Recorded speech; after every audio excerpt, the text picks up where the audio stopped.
இறையேசுவில் அன்பானவர்களை, இன்று சாம்பல் திங்கள் நாம் கடைபிடிக்கின்ற இந்த தருணத்தில் ஒவ்வொரு நோன்பு காலமும் அல்லது இந்த சாம்பல் திங்கள் நம்மோடு நினைவுபடுத்துவது, ஒரு வாய்ப்பு கூட நான் உங்களுக்கு தருகிறேன் என்று கடவுள் சொல்வதாக ஏற்றுக்கொள்ளலாம். ஒரு வாய்ப்பு கூட, இன்னும் ஒரு வாய்ப்பு. நீ மனம் மாற விரும்புகிறாயா? உன்னையே நீ மாற்றிக்கொள்ள தயாராக இருக்கிறாயா? உனது வாழ்க்கை பயணத்தில் உள்ள தவறுகளை, குறைவுகளை எல்லாம் திருத்துவதற்கு உனக்கு மீண்டும் ஒரு வாய்ப்பை நான் தருகிறேன் என்று ஆண்டவர் சொல்லுகின்ற நாள் இந்த நாள் என்று நம்மால் ஏற்றுக்கொள்ளலாம். இந்த நற்செய்தியில் நாம் வாசிக்க கேட்டோம். 5ஆம் அதிகாரம் 24ஆம் வசனத்தில் ஆண்டவர் இயேசு கிறிஸ்து நம்மோடு கற்றுத் தருகிறார். நீ உன்னை எதிரி நீதிமன்றத்திற்கு கூட்டிக் கொண்டு போகின்ற வழியில் அவனோடு நீ நல்லுறவு ஏற்படுத்திக்கொள். நீ செய்த தவறுக்காகத்தான் உன்னை எதிரி நீதிமன்றத்தில் கொண்டு சேர்க்க போகிறான் என்பது தெரியும். ஆகையால் நாம் செய்ய வேண்டியது தவறுக்காக மன்னிப்பு கேட்டு மனம் வருந்தி மனம் மாறுகின்ற ஒரு நல்லெண்ணத்தை நமக்குள் உருவாக்கி கொள்ள வேண்டும். அதுதான் இன்றைய நாள் நற்செய்திகள் அனைத்தும் நம்மோடு, இந்த நாளுடைய வாசகங்கள் அனைத்தும் நம்மோடு சொல்லித் தருவது, நீ தண்டனை தீர்ப்பு பெற போவதற்கு முன்னதாக உனது மனதை நீ மாற்றிக்கொள், உனது தவறுகளை நீ சரி செய்து கொள். அதற்கான ஒரு வாய்ப்பை ஆண்டவர் தருகின்ற நாளாக இந்த நாளை நாம் ஏற்றுக்கொள்ள முடியும். பெரும்பாலும் இன்னும் நாள் இருக்குல்ல, இன்னும் போகலாமே, ஆயுசு முடியலையே அப்படின்னு நம்ம பல நேரங்களை நினைத்து கொண்டு வாழ்ந்து கொண்டிருக்கிறோம். மரணத்தை பற்றி நாம் ஒருபோதும் சிந்திப்பதில்லை. சிந்திக்காமல் இருப்பது அல்ல முறை, சிந்திக்க வேண்டும். மரணத்திற்காக நம்மை நாம் எப்போதுமே தயார்படுத்திக் கொண்டு இருக்க வேண்டும். அதை நினைவுபடுத்துகின்றதுதான் இந்த நாள். ஏனெனில் சாம்பல் திங்கள் என்று சொல்லுகிற போது நாம் அனைவரும் சாம்பல்கள், மண்ணிலிருந்து எடுக்கப்பட்டவர்கள், மண்ணாக மாறப்போகிறவர்கள். ஆகையால் அந்த நினைவு நமக்குள் இருக்க வேண்டும். நான் மண்ணாக மண்ணோடு மண்ணாக மட்டி போக வேண்டியவன்.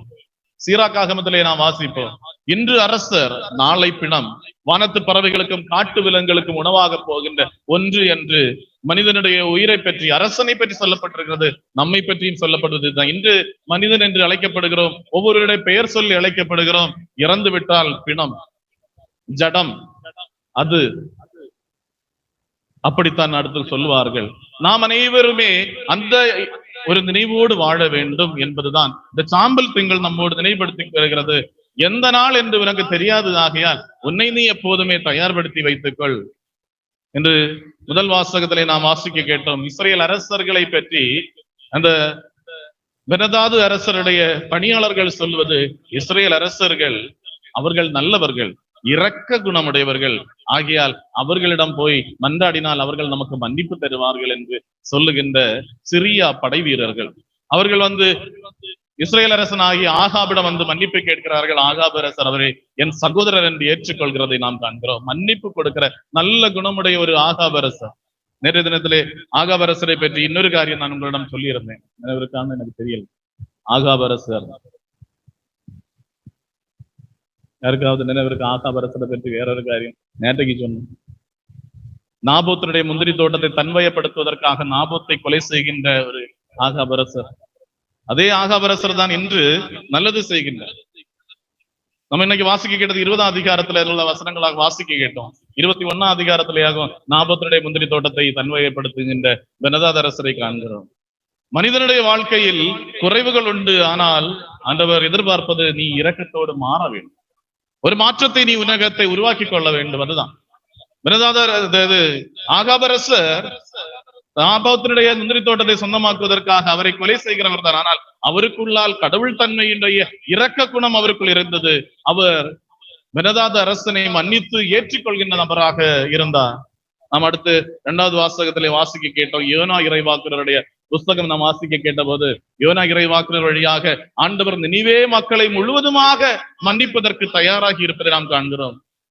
நினிவே மக்களுடைய வாழ்க்கை பயணத்தில் தவறுகள் இருக்கிறது, அழிக்கப் போகிறேன் என்று ஆண்டவர் யோனா வழியாக முன்னுரைக்கிறார். யோனாவுடைய வார்த்தைகளை கேட்டு சாக்குடை உடுத்தி சாம்பலில் அமர்ந்த அனைத்து மக்களையும் பார்த்து ஆண்டவர் அவர்கள் மேல் வரவிருந்த அல்லது அனுப்புவதாக தீர்மானித்திருந்த தண்டனையை மாற்றிக்கொள்கிறார், அவர்களை ஆசீர்வதிக்கிறார்.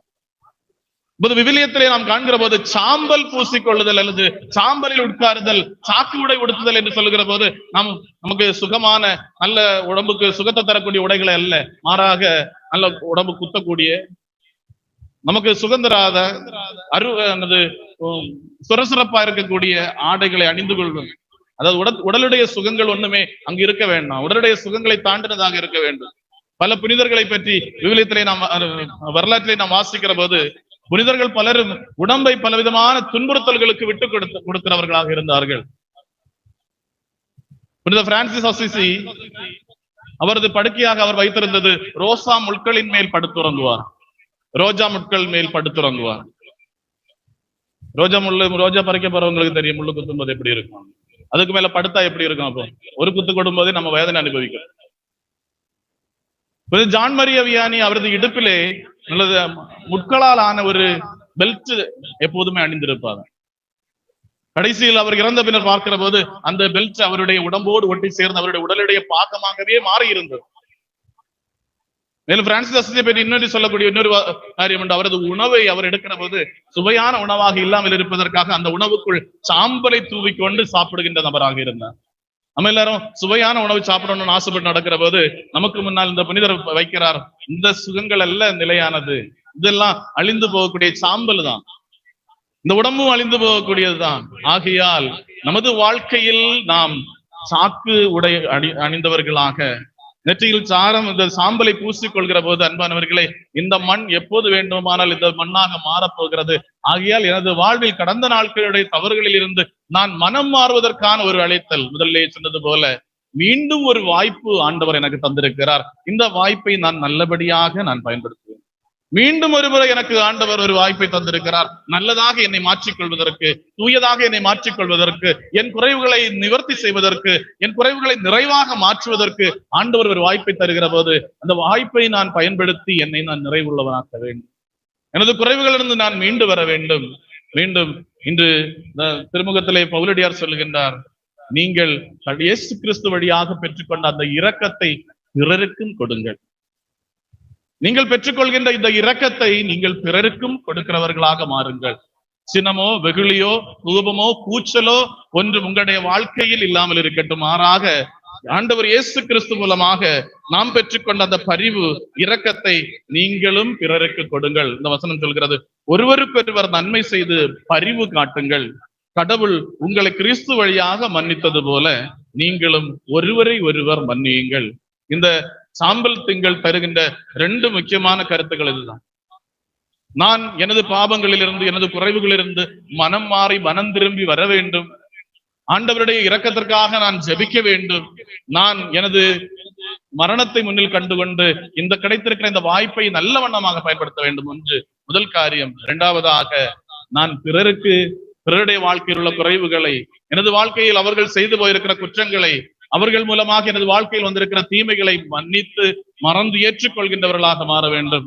இந்த முதல் வாசகத்தை வாசிக்க கேட்டது போல ஆகாபு அரசர், அவர் தவறுகள் விளைவித்தவர் தான், தீமைகள் நிறைந்தவராகத்தான் இருக்கிறார்.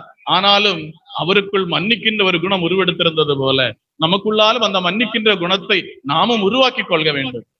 இங்கே பெனதாத அரசர் என்று சொல்கிறது போது சிரியா நாட்டினுடைய மன்னன், சிரியா நாடு இஸ்ரேலை முழுவதுமாக சொந்தமாக்கி கொள்வதற்காக முயற்சி செய்கிற வேளையில் சிரியா மன்னர் இஸ்ரேல் அரசுடன் தோல்வி அடைகின்ற தருணத்தில் நடக்கின்ற நிகழ்வு இது.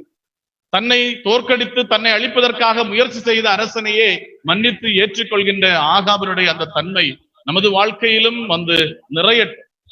இயேசு கிறிஸ்து வந்தது போல நாம் நமது வாழ்க்கை பயணத்தில் இன்று நடுவர் தீர்ப்புக்கு முன்னால் செல்கிறோமானால் அந்த தீர்ப்புக்கு போவதற்கு முன்னால் நமது வாழ்க்கையை கடவுளுடைய முன்னிலையில் ஒப்புக் கொடுத்து ஆண்டவரே இரக்கமாயிரும் என்று மன்றாடுகின்ற ஒரு மனநிலை நமக்குள் உருவெடுக்கட்டும். ஆகையால் இந்த தவக்காலம் முழுவதும் இன்று சாம்பல் திங்களில் நாம் ஆரம்பிக்கின்ற போது அன்பானவர்களே, இந்த இரக்கத்திற்காக ஜெபிப்பது மிக முக்கியமான. ஆண்டவருடைய இரக்கத்திற்காக அன்றாட நாம் ஜெபிக்க வேண்டும். ஒவ்வொரு நாளும் காலையில் எழும்புகின்ற போது ஆண்டவருக்கு இந்த நாளுக்காக நன்றி செலுத்துவதோடு சேர்த்து, ஆண்டவரே என் மீது இரக்கமாயிரு. தூங்க போவதற்கு முன்னாலும் இந்த நாளை நான் நல்லபடியாக முடித்துவிட்டு தூங்க செல்கிற போது ஆண்டவருக்கு நன்றி செலுத்துவதோடு சேர்த்து, ஆண்டவரே இந்த நாளில் நான் செய்த எனது வாழ்க்கையில் வந்து போன குறைவுகளுக்காக என் மீது இரக்கமாயிரும், என்னை மன்னியும் என்று ஜெபித்து ஜெபத்தோடு நாம் தூங்க செல்வோம். ஆகையால் ஆண்டவருடைய இரக்கத்திற்காக அனிதினம் ஜெபித்துக் கொண்டே இருக்க வேண்டும். நாம் இன்று இந்த கிறிஸ்து ஜூபிலி 2025 நாம் இருக்கிறோம். நமது ஆலயம் திருத்தலமாக அறிவிக்கப்பட்டிருக்கிறது. இங்கே அதற்கான திருச்சிலுவை வைக்கப்பட்டிருக்கிறது. ஒவ்வொரு நாளும் இந்த திருச்சிலுவைக்கு முன்னால் நின்று ஒரு சிலுவை பாதையோ அல்லது ஒரு ஜெபமோ செய்துவிட்டு ஆண்டவருடைய இந்த பரிபூர்ண பலன்களை பெற்றுக் கொள்வதற்காக, கடன்களின் பொறுத்தலுக்காக நாம் எல்லா நாளும் ஜெபிப்பதற்கு ஒரு நல்ல வாய்ப்பை கொடுத்திருக்கிறார் கடவுள். அதை பயன்படுத்திக் கொண்டு அந்த ஆசீர்வாதத்தை நாம் பெற்றுக்கொள்ள வேண்டும். அவ்வாறு நமது ஆன்மாவை தயார்படுத்தி இருக்கிறவர்களாக, ஆண்டவர் அழைக்கிற போது ஆண்டவருடைய நீதி இருக்கையின் முன் நேர்மையாளர்களாக, நல்லவர்களாக, பிறர் மீது இரக்கம் காட்டியவர்களாக நிற்பதற்கு நாம் பெயர் பெற்றவர்களாக மாறுவோம். அன்பானவர்களே, இந்த சாம்பல் திங்களில் நாம் நமது வாழ்க்கையை பின்தொடர்ந்து பார்ப்போம். மண்ணான இந்த உடலுக்காக நான் எவ்வளவு காரியங்கள் செய்தேன், இந்த மண்ணிற்கு சுகம் தருவதற்காக நான் எவ்வளவு காரியங்கள் செய்தேன். அந்த சுகங்கள் எல்லாம் நிலையானதாக என்னோடு இருக்கிறதா? நிச்சயமாக இல்லை என்பது நமக்கு தெரியும். அந்த உடனுடைய சுகங்களை தாண்டி ஆன்மாவினுடைய சுகம், கிறிஸ்துவோடு கடவுளோடு ஒன்றிணைகின்ற அந்த பெரிய நல்ல நேரத்தை சொந்தமாக்கிக் கொள்வதற்காக நாம் நமது வாழ்க்கையை ஒழுங்குபடுத்துவோம். அதற்கான நல்ல நாளாக இந்த நாட்களை நாம் அமைத்துக் கொள்வோம். தொடர்ந்து இரக்க செயல்களில் ஈடுபடுவோம். மன்னிப்பு கொடுப்பது மட்டுமல்ல, பிறரன்பு பணிகள், இரக்க செயல்கள் நமது ஆன்மாவை கடவுளுக்கு ஏற்புடையதாக மாற்றும். அத்தகைய நல்ல குணத்தோடு தொடர்ந்து நமது வாழ்க்கை பயணத்தை வாழ்வோம். இறைவன் நம்மை ஆசீர்வதிப்பாரான்.